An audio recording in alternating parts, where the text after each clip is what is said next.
Hello students, तो बेटा आज का अपना टॉपिक है एटॉमिक एंड मॉलिक्यूलर मासेस। ठीक है, ये टॉपिक जो है आपको अच्छे से पता है कि भैया एटॉमिक मास क्या होता है, मॉलिक्यूलर मास क्या होता है।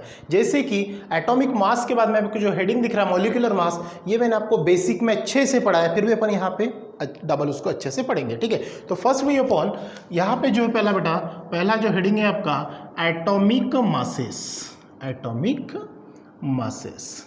ठीक है, अब ये टॉपिक तो सबसे पुराना बोल सकते हैं अपन, क्योंकि अपन 8th स्टैंडर्ड से ये टॉपिक को पढ़ते हुए आ रहे हैं कि भैया एटॉमिक मासेस होता क्या है। तो एटॉमिक मासेस के पहले अगर अपन जाए तो एटॉमिक मास ये अपन किसका निकालते हैं बेटा, यस एटम का निकालते हैं। ठीक है, अब एटम किसे बोलते हैं, यू नो वेरी वेल कि the smallest particles of a substance is called as atom, या फिर ऐसे बोल सकते हैं the indivisible part of the atom या फिर सब्सटेंस, उसको अपन एटम बोलते हैं। बराबर, इसके पहले के टॉपिक में अपन ये क्लियर कर चुके हैं। सिंपल डेफिनेशन ध्यान में रखना, the smallest particles of a substance is called as atom. ठीक है, अब ये जो एटम है, एटम के जो बेटा सब एटॉमिक पार्टिकल्स होते हैं, एटम के अंदर में क्या होते हैं, उसके सब एटॉमिक पार्टिकल्स, ये अपन लोअर क्लासेस में अच्छे से पढ़ चुके हैं कि भैया ये होते क्या है।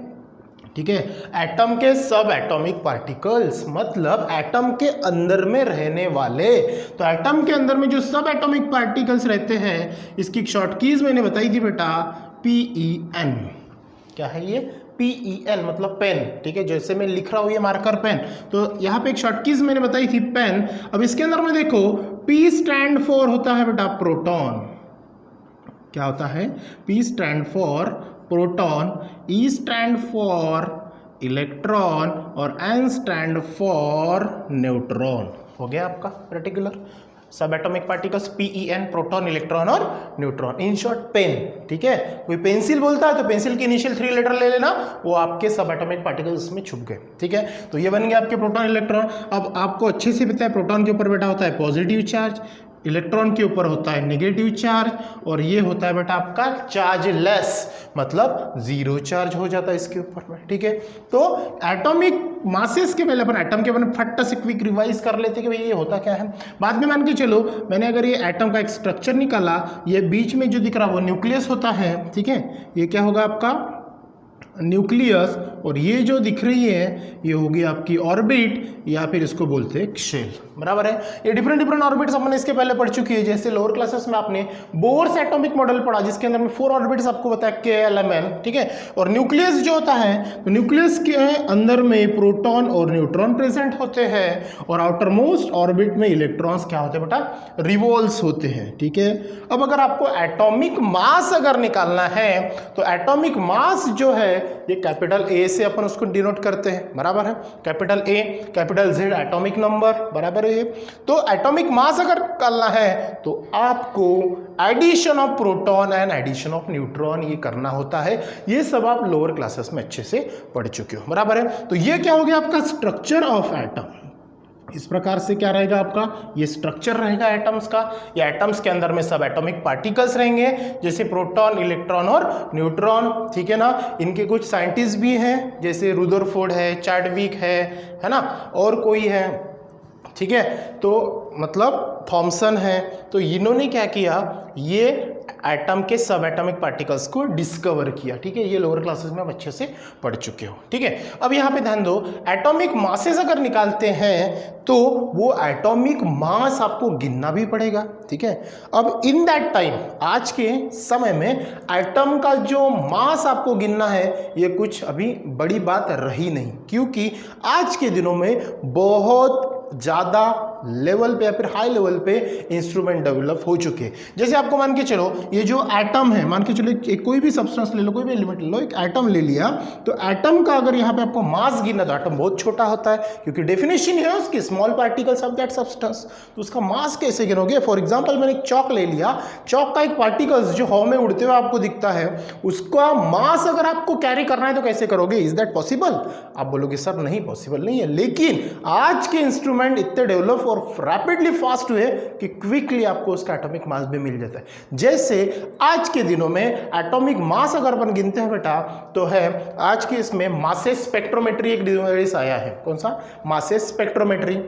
है ना, इससे अपन क्या कर सकते हैं, एटम का मास कैरी कर सकते हैं। लेकिन इन 19th सेंचुरी, अब आज के दिन से थोड़ा सा पहले चलते, कब, 19th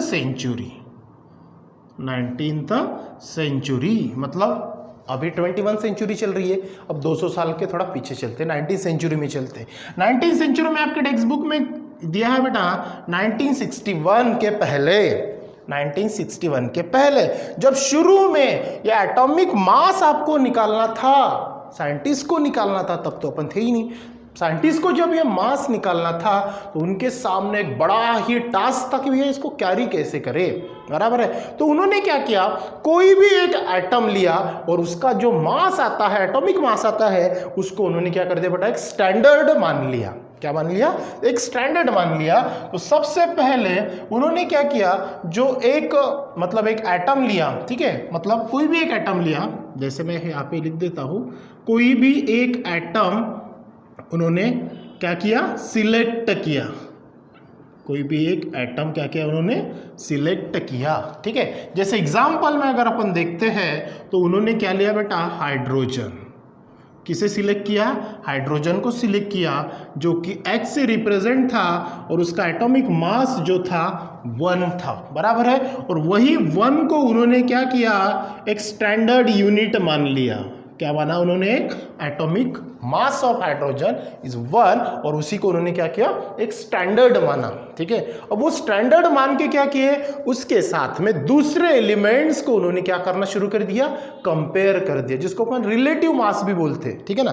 जैसे एक एग्जांपल मैं आपको बताता हूँ, अगर आप मार्केट में गए, 1 किलो आपने क्या लिया बेटा, बैंगन खरीदा, ठीक है। अब वो जो आप मास मिलता है आपको, मतलब एक तराजू में वो 1 किलो का जो सब है ना स्टोन रखता है, किसका, आयरन का, और एक साइड में क्या करता है बेटा, वो बैंगन ऐड करता है, फिर तोल के देता है, तो वो आपका एग्जैक्टली एटॉमिक मास या फिर जो भी सब्सटेंस का मास है वो नहीं है। ये चीज ध्यान में रखना, जो भी मार्केट में आप जो भी चीजें खरीदते हो वो पूरी तरह से बेटा क्या है, रिलेटिव मास है, ना कि एग्जैक्टली मास है, वो रिलेटिव मास है। अब वो जो पत्थर आया उसकी भी एक स्टोरी है।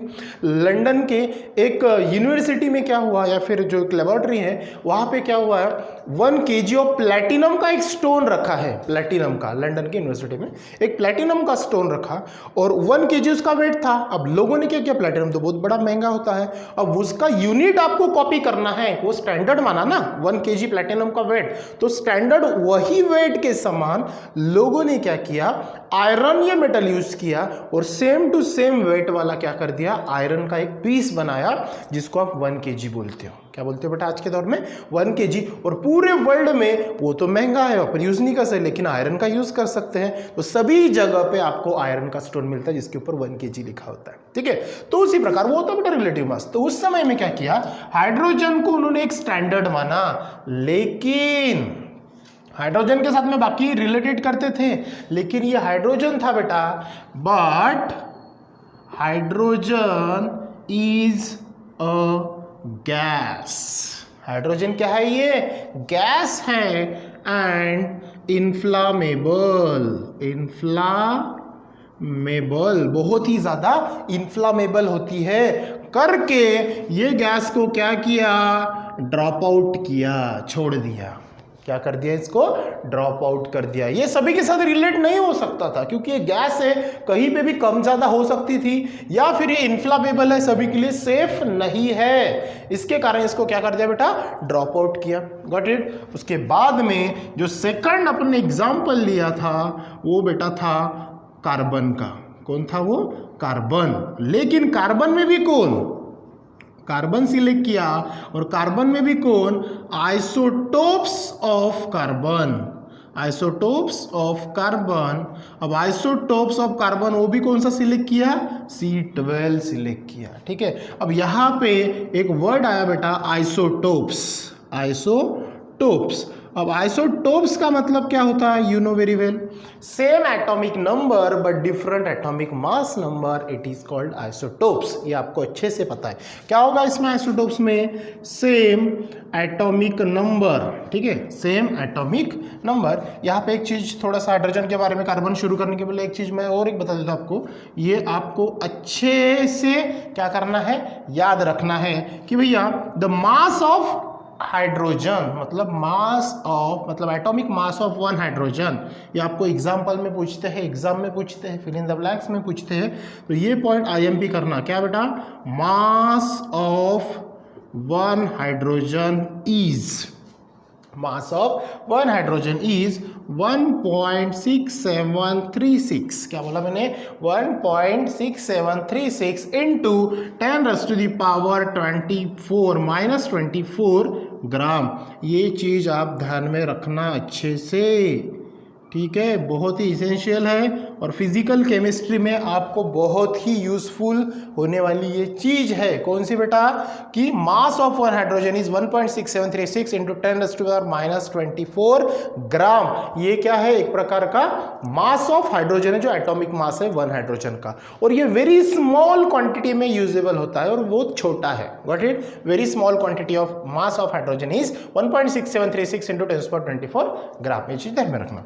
अब ये आइसोटोप्स क्या होता है, आइसोटोप मतलब क्या होता है बेटा, same atomic number but different atomic mass number, different atomic mass number, ये पढ़ चुके हैं आप। अब कार्बन के बताया आपको, कार्बन के बेटा 3 आइसोटोप्स है, आइसोटोप्स कार्बन के अगर देखें तो पहला आता है, या फिर अपन ऐसे बोल सकते हैं आइसोटोप्स ऑफ कार्बन, ठीक है, इसके 3 आइसोटोप्स है, जैसे कि पहला C12, ठीक है, पहला कौन सा है C12, दूसरा है C13 और तीसरा है C14, ठीक है।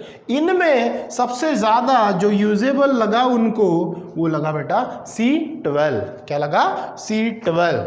आपने इसको पढ़ा होगा लोअर क्लासेस में, कार्बन डेटिंग मेथड में, है ना, 10th क्लासेस में है ये कार्बन डेटिंग मेथड, ये होता क्या है, तो उसके चलते आपको क्या करना है, वो यूज करना है, ठीक है, वो क्या है वो देखते हैं। तो ये जो आइसोटोप्स ऑफ कार्बन है बेटा, तो देखो कार्बन में क्या सिलेक्ट किए उन्होंने, कार्बन आपको पता है एटॉमिक नंबर 6 होता है, ठीक है। अब कार्बन के जो आइसोटोप्स है, एक है C12 और एक है C14, ठीक है। अब ये C12 जो है, इसका जो क्राइटेरिया है बेटा, वो डिसाइड, ये आपके मन में सवाल आ गया ना, कार्बन को ही उन्होंने क्यों सिलेक्ट किया, कोई दूसरा और नहीं था क्या, तो उन्होंने क्या किया, ऐसा एक एलिमेंट सिलेक्ट किया कि जिसके कम से कम आइसोटोप्स हो। क्राइटेरिया अबंडेंस सबसे पहले ध्यान में रखा, अबंडेंस का मतलब बेटा सबसे ज्यादा नेचर के अंदर में, अगर अपन क्राइटेरिया अगर उसका चेक करें तो पहला पॉइंट उन्होंने ध्यान में रखा अबंडेंस। जैसे आपके स्कूल में अटेंडेंस होती है, वैसे ही जो सिंपल सी बात है, अगर मान के चलो आपकी क्लास में क्या होगा बेटा, मॉनिटर किसे बनाएंगे आप, सिंपल सी बात है, जो सबसे ज्यादा प्रेजेंट होगा, जिसकी सबसे ज्यादा सब लोगों के साथ में अच्छे से बनती होगी, वो एक्टिव होगा। ऐसे बहुत सारे पॉइंट अपन सिलेक्ट करके अपना मॉनिटर चूज करते हैं। उसी प्रकार ये कार्बन 12 को ही क्यों सिलेक्ट किया एटॉमिक मासेस के रिलेटेड में, क्योंकि कार्बन ऐसा एलिमेंट था कि वो अबंडेंस था, सब जगह पे पाया जाता था, उसके बाद में वो लेस रिएक्टिव था, बराबर है, मतलब किसी के साथ में भी जो जैसे हाइड्रोजन इन्फ्लामेबल था उस प्रकार का नहीं था, एक्स्ट्रा मतलब एक्टिव भी नहीं था हाईली, जैसे एक्टिव मेटल्स है जिसको अपन हाईली रिएक्टिव एलिमेंट बोलते हैं, ना लीस्ट रिएक्टिव है ना हाई रिएक्टिव है, सबके साथ में उसके अटैचमेंट है। Got it. तो इस प्रकार से उसका क्राइटेरिया सिलेक्ट किया और बाद में जो कार्बन है, कार्बन का आइसोटोप से सबसे मेन पॉइंट देखा बेटा कि ऐसा जिसकी सबसे कम आइसोटोप्स हो, तो वहाँ पे कार्बन 12 सिलेक्ट किया। तो C12 को सिलेक्ट करने के बाद में क्या हुआ कि एटॉमिक मास जो है, सिंपल सी बात है, एटॉमिक नंबर 6 होगा, एटॉमिक मास कार्बन का कितना होगा बेटा, इट्स 12। ये कार्बन का अगर अपन चेक करेंगे तो ये कितना हो गया 14। तो यहाँ पे अपन सिंपल सा एक पॉइंट लिख सकते हैं, कौन सा, कि atomic mass of carbon is, simple सी बात है, एटॉमिक मास इज, ऐसा बोल सकते हैं, atomic mass is 12 AMU। AMU का मतलब होता है एटॉमिक मास यूनिट। क्या होता है, एटॉमिक मास यूनिट, ठीक है। अगर कोई दूसरा पॉइंट अपन सिमिलर अगर लिखते हैं तो क्या होगा बेटा, एटॉमिक मास जो है अपन एक्सप्रेस करते हैं, atomic mass is express in AMU, मतलब ये इसका यूनिट है एटॉमिक मास एक्सप्रेस का। जैसे बेटा अपने बॉडी का अपन यूनिट एक्सप्रेस करते हैं इन किलोग्राम, स्मॉलेस्ट यूनिट ले तो ग्राम, ठीक है ना। उसी प्रकार एटम का अगर यूनिट अपन देखते हैं तो वो क्या हो जाएगा, AMU, मतलब एटॉमिक मास यूनिट, बराबर है। अब यहाँ पे आएगा बेटा, अपन देखें कि भैया कार्बन का कितना है, 12 AMU है, तो फिर एक सवाल आएगा कि 1 AMU मतलब कितना। ये डेफिनेशंस आपको अच्छे से पूछते हैं कि भैया 1 एटॉमिक मास यूनिट मतलब कितना। अपन ने अभी यहाँ पे स्टैंडर्ड किसको माना बेटा, यस कार्बन को, ठीक है। और किसी का भी आपको अगर लेना है तो वो क्या करना पड़ेगा, 1/12 ऑफ रेशो लेना पड़ेगा उसका। जैसे देखो फैक्टर से यहाँ पे क्या होगा, अगर 1 AMU अगर आपको निकालना है या फिर पूछते हैं तो आपको क्या करना पड़ेगा, a mass exactly equal to, exactly, ये डेफिनेशन अच्छे से ध्यान में रखना आपको, equal to 1/12 of 1/12 of the mass of 1 carbon. लेकिन कार्बन कौन सा, 12, कार्बन 12। क्यों, क्योंकि अपन ने कार्बन 12 को क्या माना है, एक स्टैंडर्ड माना है, गॉट इट। तो इस प्रकार से ज्यादा कुछ पूछते नहीं है, बस आपको ये 1 AMU पूछेंगे और बाकी ये बस सपोर्टिव पार्ट आपको पूछेंगे जो बताया, ठीक है। सो देयरफॉर ये डेफिनेशन अच्छे से ध्यान में रखना कि 1 AMU मतलब क्या होता है, a mass of exactly equal to 1/12 of the mass, ठीक है। इसका एटॉमिक मास कितना है, 12, तो 1/12, 1 AMU निकालना है तो 1/12 of atomic mass of the carbon, ठीक है ना। जो भी कार्बन का रहेगा तो वो उसके 1/12 रहेगा, मतलब डिवाइडेड बाय आपको 12 करना पड़ेगा। सो देयरफॉर क्या होगा, 1 मैथमेटिकली अगर अपन इसको लिखेंगे तो वो क्या हो जाएगा, 1 AMU is equal to 1/12 into 1/12 of, जो भी अपन लेंगे तो क्या होगा बेटा, मास ऑफ 1 C12 मतलब कार्बन 12, मास ऑफ 1 C12 मतलब कार्बन 12, ठीक है। अगर अपन यहाँ पे कार्बन का अगर एटॉमिक मास अगर चेक करते हैं तो क्या आ जाएगा, 1/12। तो आपको पता है कार्बन का C12 का एटॉमिक मास कितना होता है, यस, कितना बेटा, 1.992648, कितना है, 1.992648 इंटू 10⁻⁻³ ग्राम।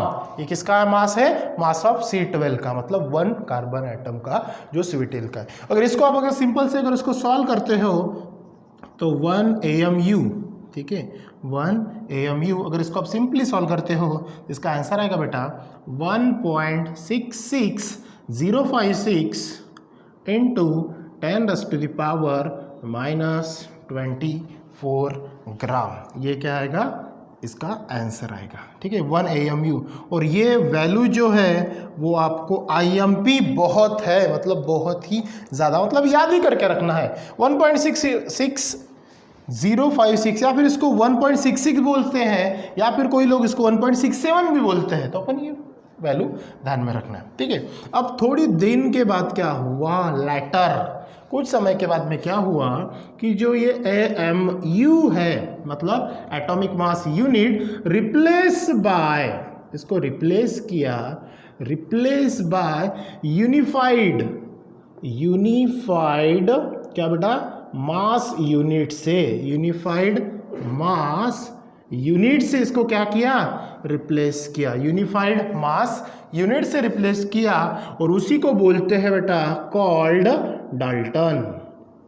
क्या बोले इसको, कॉल्ड डाल्टन।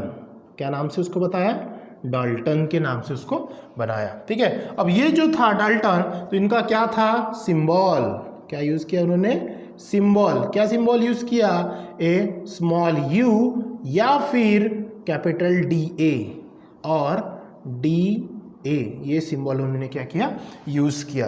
लेटर क्या हुआ, AMU को रिप्लेस किया, एटॉमिक मास यूनिट को रिप्लेस किया, और क्या बताया, यूनिफाइड मास यूनिट बताया, और उसी को डाल्टन बोला, और वो कौन से सिंबल से बताया, स्मॉल u और capital DA। So therefore last में 1U इज इक्वल टू, जैसे 1 AMU था तो कभी कभार 1 AMU भी आएगा और ये 1U, ये आपको नीट JEE जो भी एग्जाम होती है वहाँ पे क्वेश्चन पूछते हैं। 2017-18 में ये क्वेश्चंस पूछे गए हैं। ये चीज़ ध्यान में रखना, एटॉमिक मासेस से रिलेटेड, तो इसकी वैल्यू ध्यान में रखना। 1U और 1 AMU, इसमें कंफ्यूज नहीं होना, दोनों सेम ही है, बस उसको मॉडिफाई किया है। तो वैल्यू क्या आएगी इसकी, सिंपल सी बात 1.6605, ये भी लिखी तो भी चलेगा, आपने पूरा सामने नहीं लिखा तो भी चलेगा, इनटू 10⁻⁻24 ग्राम। तो ये भी क्या है, आपकी वैल्यू जो है इससे रिलेटेड रहेगा। ठीक है बेटा, तो ये जो था